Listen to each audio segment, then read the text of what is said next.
저는 결혼 6개월 차 신혼새댁입니다. 제가 겪은 일들이 흔치 않은 일인 것 같아서 몇 자 적어서 올려보네요.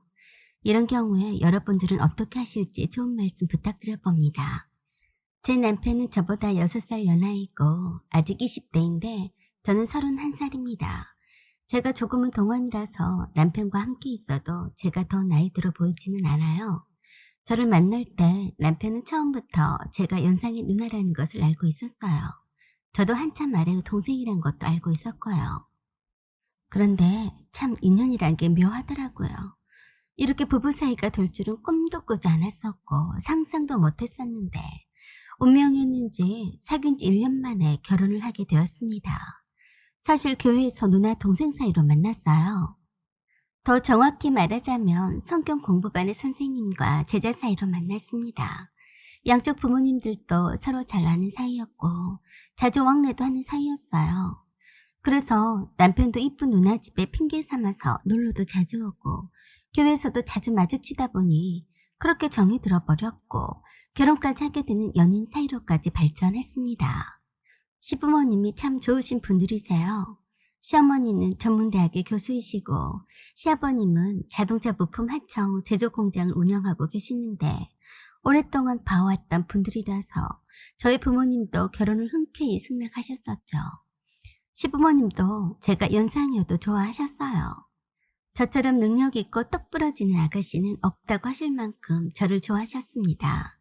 천방지축이고 말도 잘 안 듣는 아들인 남편을 사람으로 만들어 주었다고 늘 저에게 고마워하셨어요. 사실 저는 몰랐었는데 남편에게는 제가 첫사랑이어서 무진장 제 눈에 들려고 많이 노력했었다고 하더라고요. 사춘기 시절엔 사고도 많이 치고 다녔고 교회에도 잘 나오지도 않고 나쁜 친구들과 어울려서 꽤나 시부모님의 속을 썩였다고 했습니다. 가출까지도 여러 번 했었다고 하더라고요. 지금의 순둥이 같은 남편을 보면 정말로 그랬을까 싶을 정도로 그때 당시는 심란했었다고 했습니다. 좋은 환경에 좋은 부모 밑에서도 저렇게 삐뚤어지기도 한 거구나 싶을 정도로 학교도 감히 나가지도 않고 딴 데로 돌아다니기도 했다더라고요. 남편 말로는 그냥 답답증이 나서 맘대로 돌아다니고 싶어서 충동적으로 그랬다고 하는데 늘 자유로운 영혼을 꿈꿨다고 했습니다. 그랬던 남편이 억지로 시부모님의 손에 의해 끌려갔던 교회에서 저를 본 후로 달라졌다고 하더라고요. 그래서 시부모님은 항상 저를 보고 복동이라고 하십니다. 저는 시부모님이 사랑과 착하고 성실하고 어린 남편이 있어서 더할 나위 없이 행복합니다만 조금 아쉬운 점도 있었어요. 바로 한참 어린 남편의 여동생이 신우였어요. 참 이상하게도 신우와는 잘해보려고 노력하는데 힘들었습니다. 저와는 8살이나 나이 차이가 나는데 좀처럼 사이가 좋아지질 않았어요. 남편에게 하나밖에 없는 여동생이라서 각별히 신경을 써주고 싶었는데 오히려 저를 더 밀어내더라고요. 늦둥이 동생도 이뻐하지도 않았고요. 그냥 막내 자리를 어린 동생에게 뺏겨서 부모님의 사랑을 독차지를 못하니 그런 건가 싶었네요. 다 큰 성인이어도 부모 앞에서는 어린아이나 마찬가지이니까 그런가 보다 했습니다. 그것 말고는 저의 결혼 생활은 순탄할 줄로만 알았습니다. 남들처럼 시댁이 어렵거나 어색하지도 않았고 잘 알던 사이라서 따로 적응 기간도 필요하지 않았었고 더더군다나 시부모님의 사랑을 듬뿍 받고 있으니 이보다 더 좋을 순 없다고 생각했습니다. 저는 결혼하기 전에 다니던 회사를 그만두고 자그마한 일이라도 내 사업을 하고 싶어서 아이템을 찾고 있는 중이었어요. 어느 날 아버님이 저에게 전화를 하셨습니다. 시어머니께서 갑자기 어지럽다고 해서 병원으로 가야 하니까 7살 도련님을 가는 길에 맡겨도 되겠냐고 물으셨어요. 시어머니가 편찮으셔서 병원에 가신다는 말에 걱정이 되었습니다. 늦둥이 도련님은 7살인데요. 시어머니께서 46은 늦은 나이에 낳으신 남편의 동생입니다. 신일만 제외하고는 늦둥이 도련님이 귀여워서 어쩔 줄 몰랍니다. 시댁에서는 대장이었어요. 저한테는 형수라고 부르지 않고 누나라고 부릅니다. 처음부터 그렇게 불렀기 때문에 형수라는 말이 어색해서 누나라고 불러도 그냥 뒀습니다. 남편이 늦둥이 도련님을 엄청 아껴서 결혼 전에 데이트할 때도 데리고 함께 나들이도 가곤 했습니다. 그래서 저를 잘 따랐어요. 오로지 막내 자리를 뺏긴 신우이만 늦둥이 도련님을 싫어했습니다. 신우이는 아버님 회사의 사무실로 출근을 한 지 얼마 안 되었어요. 그래서 이래저래 퇴근 시간 일정치도 않고 잔업도 남아있으면 다 하고 퇴근해야 해서 도련님을 돌보기가 어렵다고 하더라고요. 사실은 그건 핑계이고 신우가 늦둥이 도련님을 싫어해서 돌보려고 하지 않기 때문에 저에게 아버님이 부탁하는 것이었죠. 말 7살이지 오냐오냐고 키웠기 때문에 엄청 나대고 다녀서 웬만한 사람은 한 공간 있다가 지치고 말 정도입니다. 곧 학교도 갈 나이인데 시부모님은 걱정을 많이 하셨습니다. 그렇게 해서 잠깐 막히실 것처럼 했던 늦둥이 도련님과의 동거가 시작되었습니다. 평소부터 이상 증세를 보여서 힘들어하셨던 시어머니께서 건강 진단을 받으셨는데 폐암 진단을 받으셨어요. 엄청 건강해 보이셨고 혈색도 나빠 보인 적이 없었는데 모두들 놀랐었죠. 시어머니께서는 바로 병원에 입원을 하셨고 각종 치료를 위해서는 가족들과도 면회가 자유롭지 못하더라고요. 일단 아버님께서 시어머니 곁을 지키시고 계셨는데 늦둥이 도련님의 걱정을 많이 하시길래 저와 남편이 잘 보살필 테니 도련님 걱정을 하지 말라고 말씀을 드렸습니다. 그랬더니 아버님이 저에게 그러셨어요. 미안하다. 신혼인데 너한테 어린 시동생을 맡기다니. 내가 버릇없이 키워서 엄청 힘들 거다. 내년에 학교도 가야 하는데 학원에도 보내야 하고 학습지도 날마다 잘하고 있는지 확인해야 하는데 라고 미안해 하시는데 저는 걱정 마시라고만 했습니다.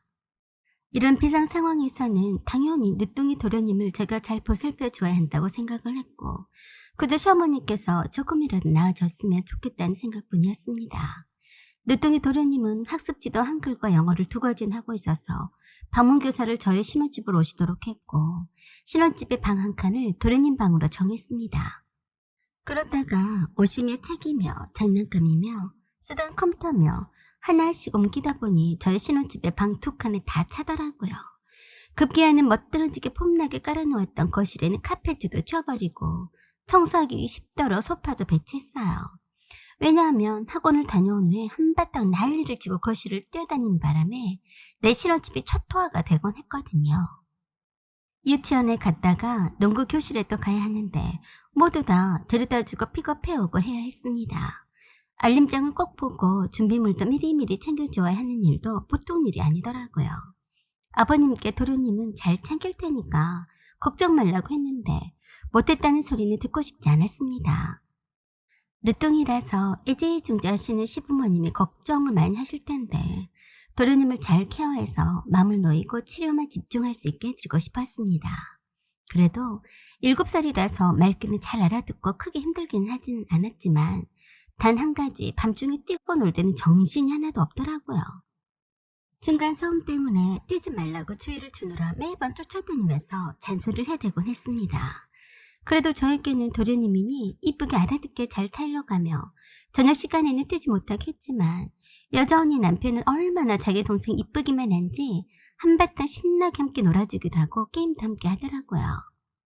먹는 거며 입는 거며 유치원과 학원 숙제도 점검도 해야 하고 자기 전에 양치를 하는지 하지 않는지도 체크해야 하고 주말마다 필요한 물품도 사놓아야 하고 하루가 정신없이 후딱 지나가 버리더라고요.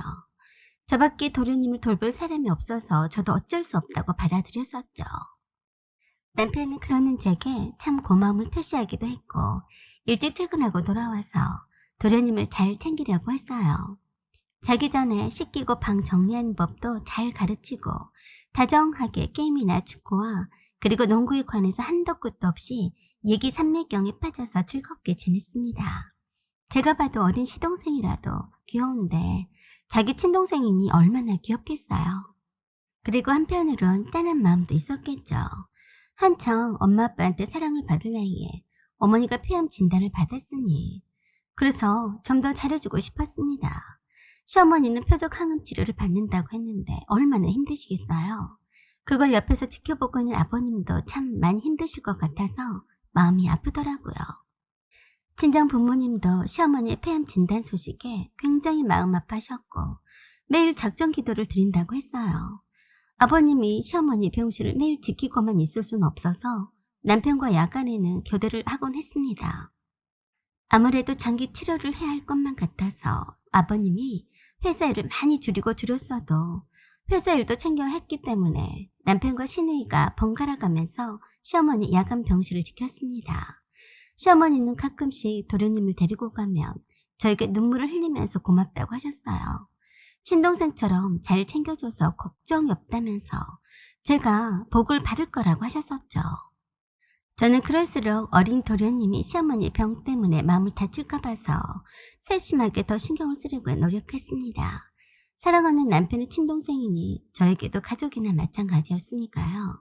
시어머니는 표적 항암 치료가 다행히도 효과가 있었다고 했습니다. 그러나 체력을 더 키운 다음에 2차 항암 치료가 가능하다고 하더라고요. 아버님이 시어머니의 체력 보강을 위해서 지방에 있는 편백숲이 우거진 곳에 요양을 하러 가신다고 했습니다. 주변에 걱정을 하는 많은 사람들 덕에 암에 좋다는 식품과 약재들을 많이들 보내주셨는데 좋은 공기를 쏘이면서 아버님이 시어머니를 살리시겠다고 다짐하면서 내려가셨어요. 내려가시기 전에 도련님에게 형수 말을 잘 들어야 한다며 신신당부하면서 엄청 눈물을 흘리시더라고요. 절대 도련님 앞에서 눈물을 보이지 않으려고 하셨는데 어쩔 수 없었는지 눈물보가 터져서 저도 남편이나 시누이도 한참을 울고 말았습니다.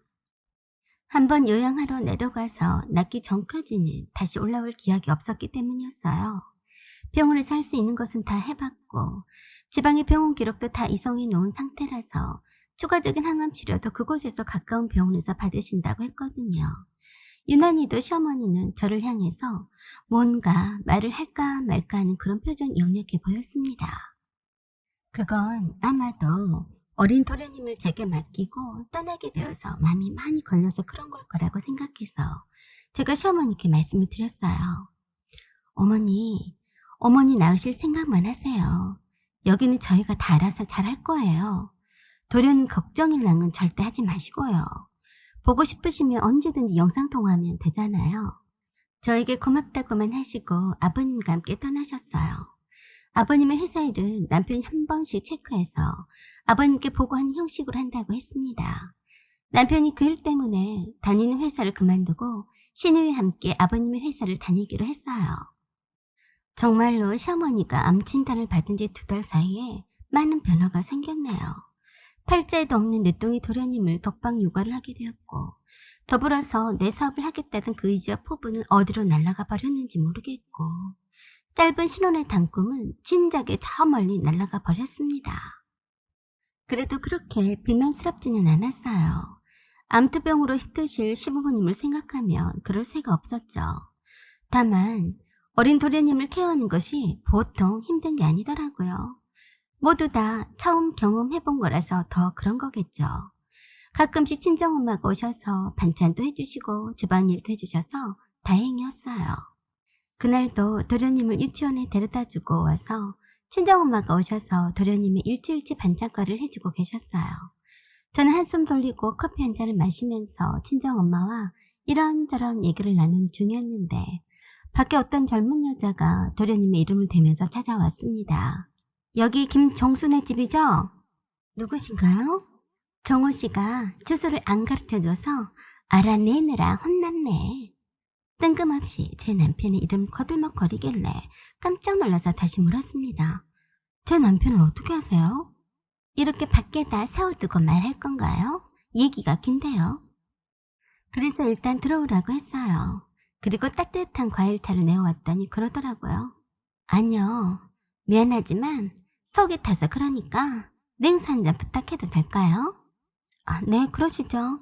그 젊은 여자는 거실을 요리조리 둘러보면서 혼잣말로 중얼거렸습니다. 참 잘해놓고 사네. 누구는 치질이도 복도 없어서 못 죽어 겨우 살고 있는데. 말하는 꼬락서니까 보통 여자가 아닌 듯 했는데 궁금하기 짝이 없더라고요. 무슨 일로 오신 거죠? 도련님과는 어떻게 드시는데요? 그러자 그 여자가 허허 웃으면서 그러더라고요. 도련님? 도련님이라고 했어요? 네? 세상에, 여기 호구 한 명 납시했네. 도련님은 무슨 얼어 죽을 도련님. 아니, 도대체 누구신데 그러시는 거죠? 나요? 나는 정민숙이라고 해요. 당신 남편과는 아주 오래전에 가까운 사이였고요. 오늘은 내가 정민숙이란 것만 알려주고 집을 확인했으니 이만 갈게요. 다음에 또 보게 될지도 몰라요. 당신 남편한테 정민숙이가 왔다 갔다고 전해주세요. 이만 가볼게요. 무슨 일로 오셨는지 말씀하셔야죠. 그냥 남편한테 전화했어요. 정민숙이가 어떻게 사는지 구경하러 왔다고요. 그리고 현관문을 열라더니 나갔습니다. 참 황당했고 남편이 아는 사람이라고 해서 더 어처구니 없더라고요. 뭐 저런 미친 여자를 안다고? 어이가 없네. 라고 생각을 하면서 곧바로 남편에게 전화를 해서 물었더니 순간 남편의 목소리가 떨려오는 것 같은 느낌을 직관할 수 있었어요. 아무래도 수상다했습니다. 누구냐고 다그쳤더니 당황하면서 퇴근 후 집에 가서 얘기해주겠다고 하더라고요. 그날 저녁 퇴근해서 집에 올 시간이 한참이나 지났는데도 남편은 오지 않더니 자정이 다 되어서야 집에 들어왔습니다. 전화를 해도 받지 않아서 이상한 생각이 들었어요. 순간적으로 오전에 왔던 그 여자 때문일 것만 같았거든요. 늦둥이 도련님은 이미 꿈나라에 있었고 늦게 온 남편을 안방으로 데려와서 물었습니다. 왜 늦게 왔냐고요. 그랬는데 제 얼굴을 쳐다보지도 못하고 제 두 손을 잡고 고백할 것이 있다고 했습니다. 순간 가슴이 철렁하는 게 심각한 뭔가가 있구나 싶었어요. 그리고 또 갈아입지도 않은 채로 제 앞에 무릎을 꿇고 말했습니다. 부탁이 있는데 난 당신을 정말 사랑해. 그리고 당신을 힘들게 하고 싶지도 않아. 이 마음은 진심이란 것만 알아줘. 그래서 알았다고 하고서는 말하라고 했습니다. 그랬더니 남편의 입에서는 놀라운 말을 꺼내놓더라고요. 한참 10대 사춘기 때 질 나쁜 친구들과 어울려 다녔었는데 그때 처음으로 사귀었던 여자친구가 있었다고. 그 여자친구가 바로 정민숙이란 여자라고 했습니다. 그런데 그게 뭐 어쨌다고? 그 여자가 정수 친엄마야. 뭐? 정수라면 도련님? 무슨 소리 하고 있어? 미안해. 정민숙이가 임신을 하는 바람에 엄마가 어쩔 수 없이 호적이 올리고 내 동생으로 둔갑시킬 수밖에 없었어. 민숙이도 미성년자이고 가출한 상태라서 그쪽 부모에게도 알리지도 않고 집으로 돌려보냈었어. 그러니까 늦둥이 도련님 인질로만 알고만 있었는데 남편의 아들이었다고 말하고 있었어요. 저는 그 말에 제대로 충격을 받았습니다. 도련님이라고 해서 정성껏 잘 돌봐주고 있었는데 남편의 친아들이라니 뭐 이런 경우가 다 있나 했습니다. 남편이 계속해서 말했어요. 민숙이가 가정 환경이 좋은 편이 아니라서 힘들게 살았었나 봐. 아버지 공장을 알고 있었기 때문에 나를 만나려고 공장 여러 번 찾아왔다가 얼마 전에 만났어. 돈을 요구했어. 돈을 주면 당신에게 말하지 않겠다고. 차라리 돈을 줘버리고 끝까지 나한테 숨기지 그랬니? 이미 민숙이가 집에까지 찾아왔는데 돈을 준다 한들 감춰질 일이 아니잖아. 미안해. 일부러 속이고 싶진 않았어. 그냥 이대로 아무도 모른 채로 살 줄로만 알았지. 정수를 위해서도. 저는 머리가 복잡해서 뭐라 말을 할 수가 없었어요. 다만 그랬네요. 차라리 결혼 전에 처음부터 일실 짓고 했으면 얼마나 좋았니? 좀 충격이다. 그날 밤에 남편의 충격적인 고백을 듣고서 저는 잠을 한숨도 자지 못했습니다. 이걸 어떻게 해야 하는 것인지 갈피를 못 잡겠더라고요. 주변의 모든 사람들이 도련님이 남편의 늦둥이 동생으로만 알고 있는데 말입니다. 그 다음날 아침에 남편에게 말했어요. 민숙이란 그 여자가 또 찾아와서 협박하고 돈을 달라고 해도 절대 주지 마. 더 이상 만나주지도 말고 나한테 맡겨. 역시나 정민숙이라는 여자가 공장에 또 나타났는데 만나주지 않았다고 하더니 집으로 찾아왔더라고요. 무슨 말을 하나 보자 하고 들어오라고 했습니다. 남편이 제 얘기를 하지 않던가요? 아니요, 하지 않던데요. 무슨 얘긴데요? 난 당신 남편의 아들을 낳은 여자라고요. 정수가 내가 낳은 아들이에요. 그래서 제가 그랬습니다. 그 소리를 하려고 내 집에 찾아온 거예요? 당신 미친 거 아니에요? 시어머니가 낳은 아들을 자기가 낳았다고 하다니. 그냥 가세요. 그런 이상한 소리를 하려면 가라고요. 그러자 산모 수첩이랑 태아 사진을 보여주면서 이게 그 증거라고 내놓더라고요. 그래서 제가 그랬어요. 이게 다 무슨 소용이에요? 엄마란 여자가 자기 자식을 팔아서 돈 뜯어내는 경우가 어디 있다고 그러냐고요. 나한테는 안 통하니까 다른 데 가서 사기쳐요. 그래? 난 당신 남편의 아들을 낳아줬지만 자식은 필요 없어. 돈 3천 주면 조용히 모른 척하고 떠들지 않을게. 잘 생각해. 그리고는 일주일의 시간을 줄 테니까 알아서 돈 준비해서 보내라고 했습니다. 그래서 제가 그랬습니다. 정민숙 씨, 떠들든지 말든지 내 알 바가 아니고 그 전에 사기 협박 동갈치로 경찰에 신고할 테니까 콩밥이나 먹을 각오를 하시죠. 그리고 당장에 경찰서에 여기에 사기 협박범 현행범이 있으니까 잡아가라고 했습니다. 네가 했던 말 다 녹음했으니까 까불지 말어. 여기가 감히 어디라고 주제 파악도 못하고 나타나니 네가 다시는 내 집에 와서 이렇게 협박하지 않았다면 모른 척 넘어가 줄 수도 있었는데 너 안 됐다. 나도 한번 물고 넘어지면 끝장을 보는 타입이거든. 그리고는 제가 그 여자 앞에다가 핸드폰을 들이밀고 사진을 찍었습니다. 내 집에 들어왔었다는 현장 사진이 필요했으니까요. 그랬더니 약이 올랐는지 그러더라고요. 두고 봐. 내가 다 소문을 내버릴 테니까. 네가 다니는 교회에다 다 말해버릴 거니까. 그래도 돈 못 내놓겠다는 거지? 잘해봐. 그래서 제가 어이없다는 듯이 말했습니다. 내가 들어도 미친 여자의 말인데 누가 뜨내긴 네 말을 믿는다고 그러니? 며느린 내가 아니라는데 해봐. 하고 싶은 대로 해. 아주 돈 뜯어내려고 별 사기를 타치고 자빠졌네. 경찰이 수사를 하면 다 알겠지 뭐. 그랬더니 아이 재수없어 라고 하면서 가버리더라고요. 교회에 소문이 나든지 말든지 각오했습니다. 속인 건 내가 아닌데 두려울 것도 없었고 사실은 사실대로 밝혀져야 맞다고 생각했어요. 돈이 궁해서 남편한테 들러붙어서 돈을 뜯어갈 생각이었는데 뜻대로 되지 않았는지 몇 번 남편에게 돈 달라고 협박서 문자를 보냈다가 제풀에 꺾인 것 같았어요.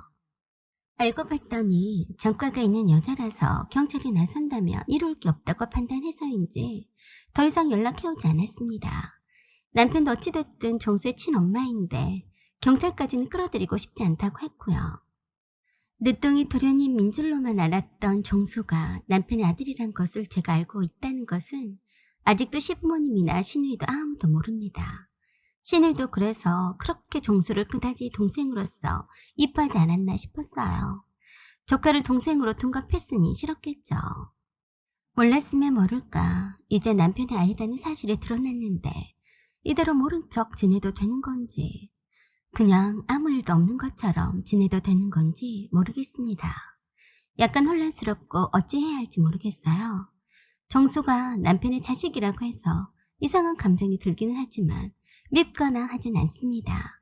시어머니도 암투병 중이고 정수도 내년에 학교에 들어갈 나이인데요. 갑작스럽게 형으로 알던 사람이 친아빠라고 하면 이해를 할까요?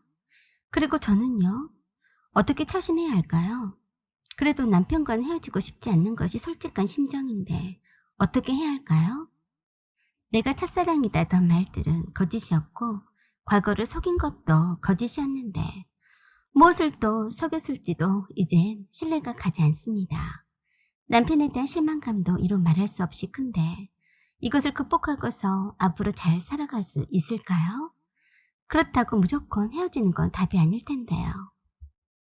그리고 이대로 몰랐을 때처럼 살아도 되는 것인지 아니면 남편을 자식으로 받아들여야 하는 것인지 여러분의 의견을 듣고 싶습니다. 사연은 여기까지입니다. 여러분의 의견을 댓글로 달아주세요. 구독과 좋아요 그리고 알림 설정 부탁드립니다. 감사합니다.